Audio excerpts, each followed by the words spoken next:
Um do lado direito e outro do lado esquerdo. De modo que eles tinham cerca de 4 metros a 4 metros e meios de altura. Eles eram feitos de madeira de cedro, trazida do Líbano, revestido de ouro. As suas asas tocavam em cima, tanto do querubim da direita como do querubim da esquerda. E tinha asas que tocavam embaixo de ambos os querubins, também formando um círculo, representando a aliança de Deus com o seu povo. Meus irmãos, a glória de Deus se manifestava no meio daquele círculo formado pelas asas do querubim. Só para você entender melhor, eu queria chamar aqui o pastor Sérgio. Vem aqui, Fernando, por favor, em nome de Jesus. Pastor Sérgio, estende a sua mão como que de uma forma circular. Fernando. E os querubins tinham asas embaixo. A glória de Deus se manifestava aqui no meio. E uma nuvem de glória Shekinah. Louvado seja Deus. Deus falava aqui no meio. O sumo sacerdote ouvia a voz de Deus. Os querubins estavam ali em forma de madeira. Aquele oráculo sagrado, ele era feito de 3 materiais. Pedra, repita-se comigo, pedra. Era feito também de madeira. E era feito também de ouro. A pedra, irmãos, aqui representa a criatura. O cedro ou a madeira representa a humanidade. E o ouro representa a divindade. Também representam aqui a pedra, a aliança de Deus através das tábuas da lei de Moisés. Representa o cedro ou a madeira, a encarnação de Jesus, que veio em carne, veio em madeira. E representa o ouro, a glorificação de nosso Senhor Jesus. Aquele oráculo sagrado, tipologicamente falando, estava representando Jesus de Nazaré, na sua humanidade e também na sua divindade. Que coisa tremenda, irmãos. Sem saber, o sumo sacerdote entrava ali naquele lugar e ele estava, simbolicamente falando, tipologicamente falando, ele estava diante de Jesus. Glória a Deus. Podem sentar, um aplauso ao Senhor pelos nossos atores. Aleluia. Meus irmãos, e dentro desse oráculo, como eu já falei, Deus falava, Deus se manifestava. Salomão, no dia da inauguração do templo, ofereceu muitos animais, bois, ovelhas, carneiros, cabras. Jogaram ali naquele altar do holocausto, foram queimados. E a Bíblia diz que subia como uma oferta suave nas narinas do Senhor. Porque aqueles animais foram, durante muito tempo, passou-se 7 anos que aquele templo foi sendo construído. Durante esses 7 anos, eles cuidavam desses animais. Esses animais estavam procriando, para que chegasse no fim dos 7 anos, eles tivessem se multiplicado para se oferecer em oferta ao Senhor. Eles ofereceram ali. E a Bíblia diz que no dia da dedicação do templo, a glória de Deus se manifestou ali no santuário. E a Bíblia diz que os sacerdotes não puderam estar em pé. É muita glória. A fumaça os cobria, de forma que eles não apareciam. Só aparecia a glória de Deus. E quando, irmão, nós buscamos a glória de Deus para nossas vidas, uma das coisas que tem que acontecer é que nós devemos desaparecer. E o que tem que aparecer em nossas vidas é a glória de Deus, a glória de Jesus, a palavra de Jesus, a unção de Jesus, a unção do Espírito, a graça dele, a glória dele, a manifestação dele. Nada é nosso, tudo é dele, por ele, para ele, e nele nós nos movemos e existimos. Não temos nada se não for através de Jesus. Ele mesmo falou: sem mim nada podeis fazer. Dependemos dele todos os dias, toda hora, todo momento, para pregar, para louvar, para cantar, seja lá o que for, para fazer a obra. Necessitamos da graça e da dependência do Espírito de Deus em nossas vidas. Por isso que a fumaça invadiu o lugar e eles desapareceram, para mostrar o seguinte: que a glória não era de Salomão, a glória não era de Davi, a glória não era do sumo sacerdote, a glória não era dos levitas, a glória era de Deus naquele lugar. Aleluia. Glória a Deus. Salomão, irmãos, fez de tudo para agradar o Senhor. Você sabe que ele pecou. Mas mesmo assim se arrependeu. Leia o livro de Eclesiastes, no final da sua vida, ele se arrepende de tudo que fizera, dos seus erros que cometera. E Salomão reconhece que todo homem deve temer a Deus e guardar os seus mandamentos. Depois de Salomão vieram muitos reis, que a Bíblia diz que eles fizeram o que era mal aos olhos do Senhor, pecaram contra Deus, não guardaram a promessa, não guardaram a aliança, se prostituíram com outros deuses, trouxeram outros deuses, balaíns, estátuas, colocaram dentro do templo, profanaram o templo, e o povo, irmãos, inocente, muitas das vezes, sendo guiado pelos líderes religiosos, eles foram atrás daqueles deuses, dos mandamentos dos reis, e esqueceram os mandamentos do Senhor, pecaram contra Deus, fazendo aquilo que não agradava. E sabe o que Deus fez? Sabe qual foi o remédio? Para que o povo começasse a se voltar para o Senhor, Deus utilizou o cativeiro. Deus utilizou o cativeiro, irmãos, para que eles pudessem reconhecer que somente a Deus nós devemos adorar. E através do cativeiro, no ano 605, Nabucodonosor, ele invade Jerusalém, leva Daniel e leva muitos jovens para a Babilônia. E quando eles vão para a Babilônia, alguns ainda ficam em Jerusalém.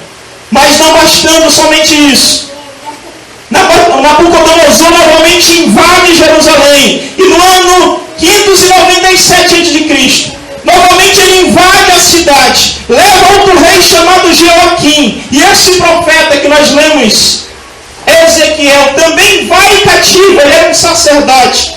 Ele também vai cativo para a Babilônia. E ali ele fica preso. E ainda não bastando essa segunda invasão, 10 anos depois, cerca do ano de 586 a 587 a.C., novamente há uma invasão na cidade. Jeremias, o profeta, fica ali, mas cerca de 10.000 judeus são levados para o cativeiro. Em 3 invasões, 3 vezes a cidade é invadida. Nas 2 primeiras, o templo, os muros não foram destruídos, eles pouparam. Mas a partir da segunda invasão, eles começaram a levar, sabe o que? Os vasos, os utensílios do templo. Tudo aquilo que era sagrado dentro do templo, eles invadiram e levaram. Sabe o que mais? Eles destruíram o templo em Jerusalém. O templo ficou destruído. E sabe o que aconteceu? A arca do Senhor também foi destruída. Nunca mais se ouviu falar da arca, do símbolo da presença. Agora a presença de Deus não estava mais ali. E sabe o que acontece, irmãos? Existia no Santíssimo Lugar. Deus fala com o profeta Ezequiel. Nesses meados da segunda invasão para a terceira invasão, Deus fala com o profeta Ezequiel. A Bíblia diz que ele é levado em espírito para Jerusalém. E quando ele chega ali na cidade de Jerusalém, Deus lhe mostra o templo. Eu imagino que Ezequiel, em espírito, está olhando para baixo. Ele vê a planta do templo. Ele olha para o Santíssimo Lugar. E você sabe quem ficava no Santíssimo Lugar, guardando a Arca da Aliança, dentro daquele carro que eu acabei de falar e descrever, ficavam os filhos de coatitas. Eles ficavam ali cerca de 25 a 30 coatitas. Eles eram responsáveis em guardar a Arca da Aliança. Eles não poderiam deixar aquela arca ser queimada. Eles não poderiam deixar a arca ser roubada. A presença de Deus não poderia sair daquele lugar. Eles eram responsáveis em guardá-la. E sabe o que acontecia? Todas as vezes que vinha uma invasão para a cidade, todas as vezes que o inimigo arquitetava e invadia a cidade de Jerusalém, Deus revelava para os coatitas que eles deveriam tirar a arca daquele lugar, do Santíssimo Lugar. E sabe por onde eles tiravam, pastor Sérgio? Eles tiravam por uma brecha. Eles fizeram atrás do muro uma brecha que só passava a Arca da Aliança. como era cerca de 25 a 30 coatitas, ficavam alguns dentro e alguns do lado de fora. Deus revelava para eles antecipadamente que vinha o inimigo, e os que estavam do lado de fora gritavam para quem estava lá em cima, ou lá do lado de dentro. E sabe o que eles faziam? Eles gritavam: o inimigo vem aí, vamos tirar a arca do Senhor, vamos guardá-la, vamos escondê-la, vamos protegê-la. E os que estavam do lado de dentro, eles faziam o seguinte: eles pegavam a arca nos seus ombros, colocavam naquela brecha, porque todo tempo não podia faltar um homem naquela brecha. Em todo tempo tinha que ter alguém ali na guarda, alguém vigiando, alguém protegendo. Eles colocavam no seu ombro, colocavam ela em cordas e colocavam ela em cordas, depois escorregavam através dos muros do templo para os coatitas que estavam lá embaixo. Os que estavam embaixo recebiam a arca, armavam a tenda de Davi e depois eles começavam a fugir para as montanhas, para que não pegassem a glória de Deus. Só que quando Ezequiel ele é levado em uma visão para ver o templo, sabe o que acontece, meus irmãos? Deus fala para Ezequiel: Ezequiel, tu estás vendo o Santíssimo Lugar? Eu estou buscando um homem para que esteja na brecha, mas eu não estou encontrando ninguém. Alguém deve estar na brecha, Ezequiel. Todos fugiram, todos quiseram escapar com a sua vida. A arca foi deixada e agora ela vai ser destruída. Deus fala com o profeta Ezequiel e diz: eu busquei um homem para que ficasse lá no muro embaixo e outro para reparar na brecha, mas eu não encontrei ninguém. E Ezequiel agora em visão olha ali para dentro e ele vê uma coisa muito séria. Sabe o que ele começa a ver? A glória de Deus indo embora, porque a glória só poderia se manifestar entre os querubins em cima da arca. Agora a arca foi destruída, foi roubada, não tinha ninguém para guardar. O que Deus vai fazer? Deus levanta a sua glória daquele lugar. A arca, em vez de permanecer ali no templo, agora ela vai para a porta da cidade, para o portão chamado Portão de Ouro. E ali no Portão de Ouro não tinha mais ninguém também para valorizar a glória de Deus. Sabe o que Deus faz? Agora Deus sai do portão da cidade e Deus vai para o monte. E Ezequiel em visão está vendo tudo isso. A glória de Deus se levantando, a glória de Deus indo para o portão, e depois a glória de Deus indo para o monte, e depois Ezequiel não vê mais a glória de Deus. Eu pergunto, irmãos, será que os nossos dias estão muito diferentes do dia de Ezequiel? Será que às vezes nós olhamos para dentro da igreja do Senhor, olhamos para a arca, olhamos para dentro de nós, olhamos para o nosso interior, será que ainda existe algum resquício da glória de Deus? Será que a glória que nós estamos vivendo é uma glória verdadeira? O contexto no capítulo 22 é o próprio capítulo 22, é o capítulo 21, e no capítulo 21 a Bíblia diz que Ezequiel tem uma visão de uma espada, e essa espada está desembanhada por um anjo, e a Bíblia diz que Deus iria invadir a cidade para destruir através daquela espada. No capítulo 22 a Bíblia diz que a polícia de Israel, os sacerdotes, os príncipes, os líderes religiosos estavam fazendo o que era mal aos olhos do Senhor, estavam desprezando o órfão, estavam desprezando a viúva, estavam, irmãos, politicamente e religiosamente incorretos, estavam fazendo tudo que desagrada ao Senhor. O pai estava pegando a filha, estava tendo filhos com ela, as mães estavam sacrificando seus próprios filhos para os deuses. A glória de Deus não poderia permanecer naquele lugar, não poderia permanecer naquela cidade, a glória de Deus não poderia permanecer no lugar onde ela não era valorizada. Por isso, nesta noite, irmãos, eu quero conclamar esta igreja para nós valorizarmos a glória de Deus na nossa vida. Ela é muito importante. Sem o Espírito de Deus não somos nada. Deus está buscando aqui no meio do povo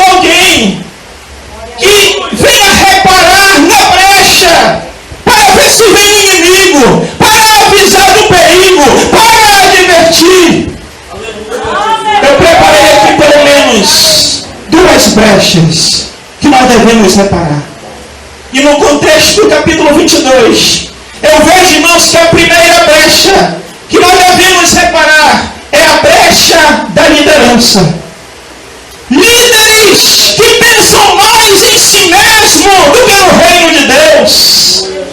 Líderes que têm pregado o evangelho desviado, o evangelho antiquado, o evangelho de prosperidade, o evangelho da rosa ungida, do sal grosso, o evangelho da macumba, irmãos.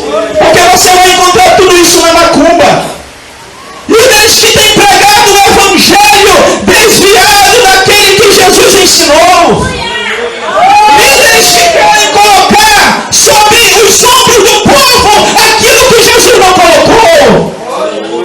O fardo está mais pesado do que de Jesus. Mateus capítulo 11 e o versículo 28. Jesus diz: tomai sobre vós o meu jugo. Aprendei de mim, que sou manso e humilde de coração, e encontrarei descanso para vossas almas, porque o meu jugo é suave e o meu fardo é leve. Sabe o que era o jugo de um mestre antigamente? Era o seu ensino, a sua doutrina. Existiam pelo menos duas escolas em Israel: a escola de Shammai e a escola de Hillel. Na escola de Shammai e de Hillel, eles tinham seus ensinamentos, suas doutrinas, da onde derivava os fariseus, os saduceus e demais líderes religiosos. Só que agora, o ensino deles era chamado de jugo.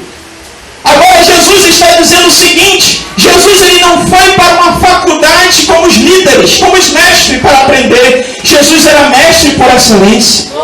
E quando ele reúne os seus discípulos para pregar, eles estavam dizendo: olha, eles têm um jugo para ensinar, mas eu tenho o meu jugo. O meu jugo é mais suave. Eles diziam que tinham que guardar o sábado, porque se não guardasse iria para o inferno. Mas Jesus ele dizia ao contrário. Ele dizia: o sábado não foi feito por causa do homem, mas o homem por causa do sábado. O jugo de Jesus era diferente. Eles ensinavam que eles deveriam se vestir adequadamente, cobrindo os pés e orar nas praças. Sabe o que Jesus ensinava? Quando tu quiseres orar, entra no teu quarto e fecha a tua porta. É diferente. Jesus não orava nas praças, mas os fariseus oravam gritando. Jesus não se aparecia nas suas orações, ele ia para os montes e se isolava. Aleluia. Jesus não tinha uma sinagoga para ensinar. A sua sinagoga era as montanhas, os vales, os rios. Ele não tinha um lugar apropriado para ensinar, porque o seu jugo era diferente. Enquanto eles ensinavam, vocês tinham que se vestir bem, cobrir os pés, estar cheio de filactérios. Jesus dizia o seguinte: quando vocês forem pelas vilas, pelas cidades, vocês não devem levar nem bordão, nem cajado, nem duas túnicas, nem dinheiro, nem pão, nem água. Ele ainda disse que tem um detalhe: quando vocês forem andar, vão descalços, porque digno é o trabalhador do seu salário. Jesus dizia assim para eles: quando vocês entrarem em uma casa, saudai com a paz, se tiver paz, recebei-o. E aí ele disse: se oferecer alguma coisa para comer, vocês devem comer e cear com eles. Agora imagine só, irmãos, um grupo de 70 homens, pastor Romilson, andando sem duas túnicas, andando sem cobertura na cabeça, andando sem bordão, andando sem sandálias, nas terras da Palestina que são áridas, secas e cheias de pedra. Quando as pessoas olhavam pelas portas e janelas, eles pensavam: quem são esses homens? Será que eles estão doidos? Estão descalços, andando descalços. Aí sabe o que as pessoas faziam? Eles chamavam: ei, vocês querem água para beber? Vocês querem alguma coisa para comer? Aí os discípulos entravam nas casas daquelas pessoas, eles ofereciam comida, eles recebiam de graça a comida e eles davam o evangelho de graça. De graça recebei, de graça dai. Aleluia. Eles entravam nas casas e começavam a fazer discípulos de Jesus. E hoje o que nós vemos por aí, irmãos, eu não tenho nada contra, até tenho em certa parte, são templos enormes. Templos para atrair não a glória de Deus, mas templos para atrair aí, sabe o quê? Pessoas para trazerem dinheiro. Porque hoje estão querendo pregar o que dá certo e não o que é certo. Não tenho nada contra entrar em uma igreja e quero que essa tenha uma central de ar, poltronas, seja na melhor cerâmica ou pedra de mármore, que tenha a melhor sala pastoral, secretaria, tesouraria. Eu quero, sonho também com isso. Mas tem muita gente por aí com segundas intenções. Aleluia. Isso não é glória a Deus. Tem muita gente por aí pregando. A minha visão tem que ser a minha visão e não a visão de Deus. Tem que ser a minha pregação e não a pregação do Evangelho. Foi assim que Deus falou comigo. Sem a Bíblia dizer isso, sem Deus falar. É assim que estavam os profetas. Eles falavam de visões que eles não viam e profetizavam aquilo que Deus não falava. Aleluia. É assim que estava a situação. Os líderes estavam desviados e fazendo desviar o povo. Estava muito séria a situação, Manete. A situação estava caótica. Deus não poderia permanecer ali com a sua glória, porque a brecha da liderança estava aberta. Eles precisavam de líderes que levantassem, voltassem à lei do Senhor, a valorizar a lei, a palavra de Deus, a valorizar os sacrifícios, a adoração. Mas estava tudo perdido. Ninguém quis enfrentar o inimigo. Ninguém quis ficar ali dentro para reparar a brecha. E eu te pergunto, o que você pode fazer para que a glória de Deus não vá embora? Aleluia. Tem pessoas, irmãos, que às vezes pensam que a glória de Deus só se manifesta segundo o seu sacrifício. Se eu jejuar, Deus opera. Se eu orar 2 horas, 3 horas, Deus vai operar. Eu pergunto, se você não orar, Deus vai deixar de operar? Se você deixar de jejuar, Deus não vai operar nem curar? Se você não fazer nenhum sacrifício, eu pergunto, o sacrifício de Jesus? Glória a Deus. Ah, se eu não jejuar, o demônio não sai. E a autoridade do nome de Jesus? E nos melhores originais a palavra jejum nem existe. Você sabia disso? A Bíblia diz que esse tipo de demônio se expulsa com oração. O jejum não existe. Foi um erro de tradução. Mas Jesus, ele disse em Marcos 16:15, está escrito o seguinte, em Mateus 28:19, em meu nome. Glória a Deus. Eu pergunto, o que é mais poderoso? É o jejum? É o nome de Jesus. Em meu nome expulsarão demônios, falarão novas línguas, pegarão em serpente, e se tiver alguma coisa, ou beber alguma coisa mortífera, não lhe farás veneno.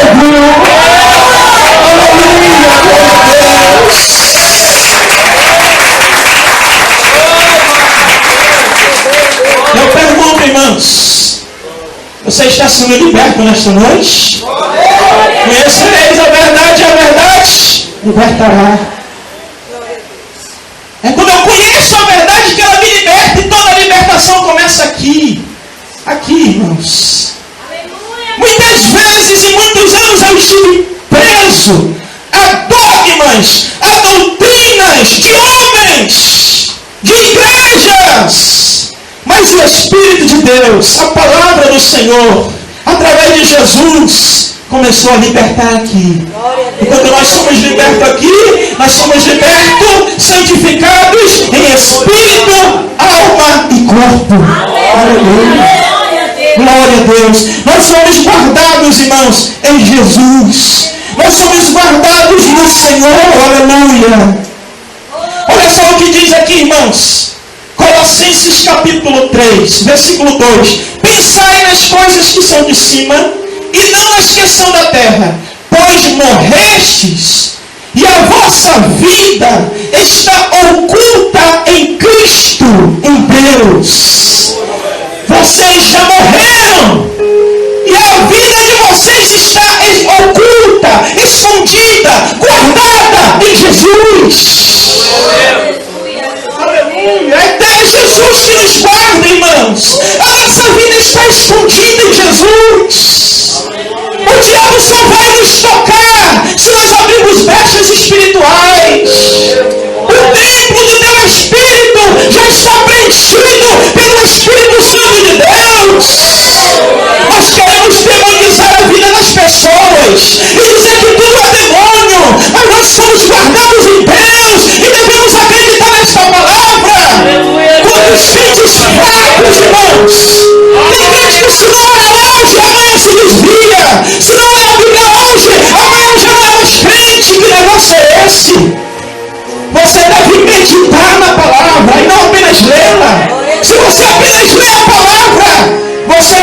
hábito, mas se você meditar na palavra, você tem comunhão.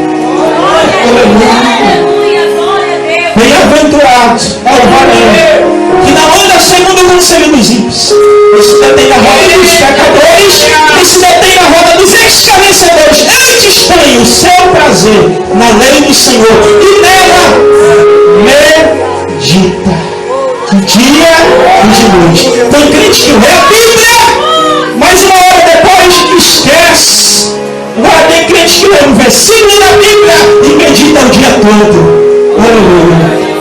Aí você lê um versículo desse aqui, aí você se acorda de manhã e diz o seguinte: a minha vida está guardada em Deus, a minha vida está guardada em Deus, é Deus que me guarda, Jesus que me guarda, a minha vida está me guardando, o diabo não vai me tocar. Aí você vai para o seu trabalho e ainda continua meditando. O que será que isso significa? A minha vida está guardada em Jesus, porque Ele morreu na cruz do Calvário. Aí se Ele morreu na cruz do Calvário, então eu tenho valor, e se eu tenho valor, Ele morreu por mim, e se Ele morreu por mim, eu vou fazer valer a pena.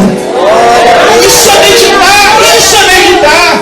Aí você volta do trabalho e você não vai querer desviar o caminho, ir para uma casa de show, ir para um bar, fumar droga, se prostituir. Não, você vai querer ir para a sua casa, para a sua família, porque você vai valorizar e dizer o seguinte: a minha família foi Deus que me deu, os meus filhos foram Deus que me deu. Então a minha vida está guardada em Deus. Se está guardada em Deus, Ele me protege. E se Ele me protege, eu devo ser grato a Ele. E durante o dia todinho você meditou em um versículo, a sua vida permaneceu guardada em Deus, e você terminou o dia bem com Deus. Diferente do crente que lê o versículo, esquece do versículo, não sabe mais quem é. Se alguém falar ou olhar para ele com uma cara meio chateada, com o olhar do avesso, ele já fica chateado: eu não vou mais para aquela igreja, porque todo mundo olha para mim do avesso, eu não valho nada. Aí assim, e desiste facilmente. Mas eu quero nessa noite convocar você para valorizar a glória de Deus na tua vida. Vamos fechar esta brecha, irmãos. A brecha da adoração, de que eu adoro aqui no hino de adoração e eu não sinto nada, eu não glorifico a Deus, mas se o hino já é mais ritmado, eu começo a me requebrar. Que negócio é esse, irmãos? Que eu só adoro a Deus quando eu me requebro. Eu devo adorar a Deus no hino ritmado, no hino lento. Tudo é para a glória de Deus. Parece que Jesus só está presente naquele hino que faz barulho, e naquele hino que fala de vitória, e naquele que nos faz adorar, que parece que a gente vai dormir. Devo adorar a Deus também. Eu não devo ficar sendo seletivo. Eu devo adorar a Deus em espírito e em verdade. Olha aí o jugo de Jesus. A mulher samaritana pensava: os judeus dizem que é neste templo, mas eu aprendi que é nesse monte. Aí Jesus disse o seguinte: nem no templo, nem no monte, a hora já chegou, é agora. Os verdadeiros adoradores adorarão o Pai em espírito e em verdade. É andando, é de carro, é de moto, no trabalho, na escola, em casa, na cozinha, no banheiro, onde você estiver, a glória de Deus estará te acompanhando. Aleluia. Se coloque de pé nessa noite, em nome de Jesus. Aleluia, aleluia. Levante as suas mãos para exaltar o Senhor. Deus está em busca de um reparador de brecha. Onde estão esses reparadores? Onde está a igreja que adora em espírito e em verdade? Aleluia.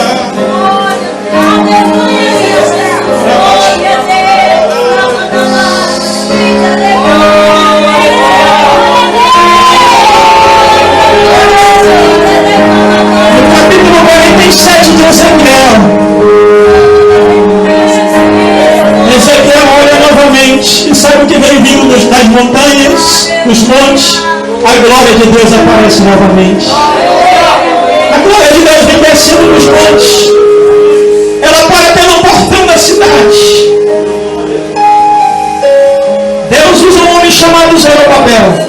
nesse intervalo, Zorobabel reconstrói o templo. A arca de Deus não está mais ali. Sabe o que estava lá? Colocaram no lugar da arca uma pedra, porque ela foi destruída. Mas no portão da cidade, aquela glória continua vindo. E ela para no meio daquela pedra. Ela volta para o templo.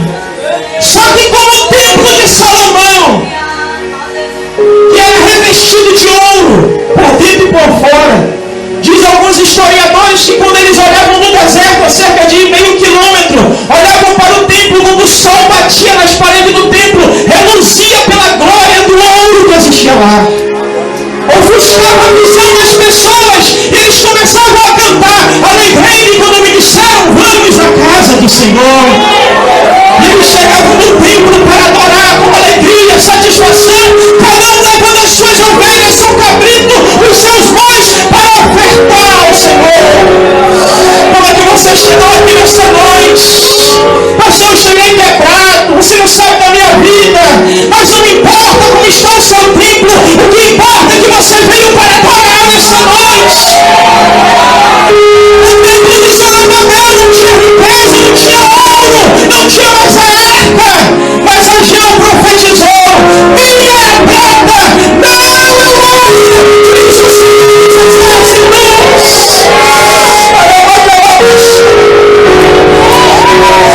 não tinha mais ouro naquele templo, não tinha mais glória, mas tinha a presença de Deus. Eu não sei se você está fraco, desanimado, cabisbaixo, mas glorifique a seu Ele, porque nas suas fraquezas Ele vai se manifestar.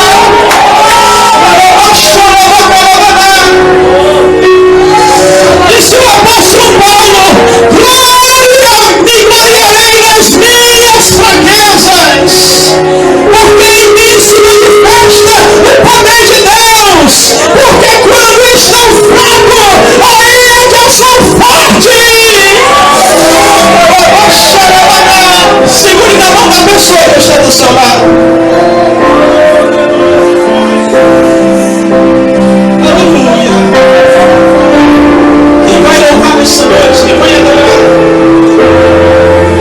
Quem está louvando ao Senhor nessa noite? Quem está convidando? Aleluia, aleluia. Você que entendeu esta palavra, você que entendeu esta palavra e chegou aqui nessa noite, está dizendo assim: pastor, eu preciso de Jesus, eu preciso desta glória na minha vida. Eu quero o jugo de Jesus, eu quero esse ensinamento, eu não quero mais o fardo do pecado, nem da religiosidade. Eu quero o jugo de Jesus na minha vida, o jugo que liberta, o jugo que me deixa leve. Que tem muito crente dentro da igreja pesado, irmãos, carregando o fardo que nem Jesus colocou nele. Você que quer tirar este fardo da sua vida, você que deixar o fardo do pecado, talvez ainda não recebeu Jesus como Salvador. Decida-se nesta noite. Você que está afastado dos caminhos de Jesus, dos seus ensinamentos, do seu jugo, nesta noite volte-se para Ele. Reconcilie-se com teu Deus, com Jesus. Ele te chama nesta noite, o Espírito Santo te convence do pecado, da justiça e do juízo. Se alguém nesta noite, nessa condição, eu te convido, nós queremos orar pela tua vida. Aleluia, Senhor. Eu quero te convidar, meus irmãos, aqueles que já conhecem a palavra, aqueles que entenderam esta mensagem e querem juntamente comigo dizer: eu quero ser um reparador da brecha. Esta brecha que está aberta ainda precisa de alguém para cuidar. Eu quero ser um reparador, pastor. Eu quero que Deus me use, eu não quero abandonar a glória de Deus. Você que entendeu este chamado para a sua vida, eu te convido a vir aqui na frente, nós queremos orar por ti. Aleluia, aleluia. Aleluia. Enquanto isso, nós vamos